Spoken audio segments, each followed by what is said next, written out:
Srpski kulturni centar je neprofitna organizacija osnovana u junu 2019. godine, posvećena očuvanju i promociji srpskog jezika, kulture i tradicije.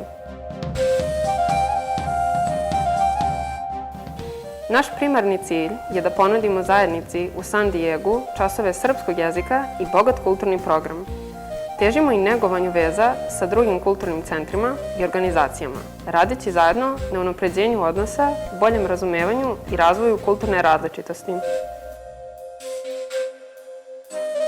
Naš centar je otvoren za sve ljude koji su zainteresovani za srpsku kulturu, jezik i tradiciju bez obzira na godine, poreklo, religijska ili bilo koje uverenja. U našoj ponudi su razne aktivnosti, uključujući školu srpskog jezika i kulture, Nikola Tesla klub i dramsku sekciju. Takođe, organizujemo različite kulturne događaje koji slave kulturu, umetnost, istoriju, muziku, film i pozorište. Za oni koji žive van San Diega imamo ponudu časove na daljinu. Misija Srpskog kulturnog centra je da aktivno promoviše i čuva srpski jezik i bogato kulturno nasleđe, predstavljajući srpsku tradiciju i običaje raznolikoj multikulturnoj zajednici u San Diegu.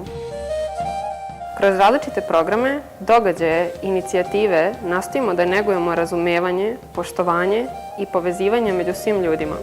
Zajedno težimo jačanju kulturnih veza, promovisanju multikulturnih dijaloga i time damo doprinos da dodatno obogatimo kulturni milje San Diega.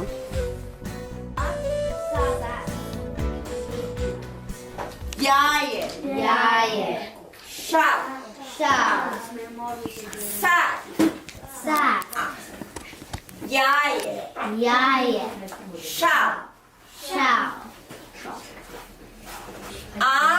Avion. Avion. Ponovite.